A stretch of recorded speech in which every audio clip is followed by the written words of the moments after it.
چنانچہ ایک حدیث میں آتا ہے، ایک صحابی نے پوچھا دیور سے پردہ ہے، آپ نے فرمایا دیور تو موت۔ حدیث میں ہم کا لفظ آتا ہے، بخاری غالباً صحیح بخاری کی حدیث ہے کہ پوچھا ہے کہ ہم سے پردہ ہے، تو آپ نے فرمایا کہ ہم تو موت ہے، یعنی اس سے ایسے بچو جیسے موت سے بچتے ہو۔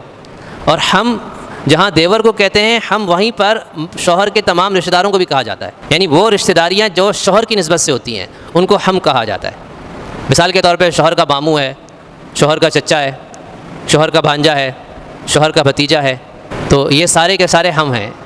ان رشتہ داروں کے بارے میں آپ نے فرمایا کہ موت سے جیسے بچتے ہو ان سے بچو۔ شوہر کے صرف 2 ایسے رشتہ دار ہیں جن سے پردہ نہیں ہوتا ہے عورت کا، ایک اس کے والد سے جو سسر ہے عورت کا، دوسرا اس کے بیٹے سے۔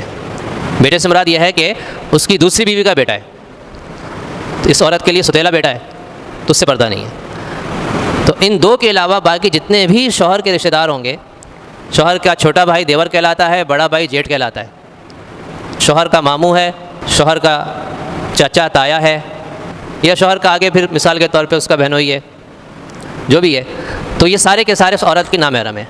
والد یا والد کا والدین، دادا بھی آ جاتا ہے اس میں، نانا دادا بھی آ جاتے ہیں، اور ایسے ہی بیٹا ہے یا بیٹے کے بیٹے، تو ان سے پردہ نہیں ہے۔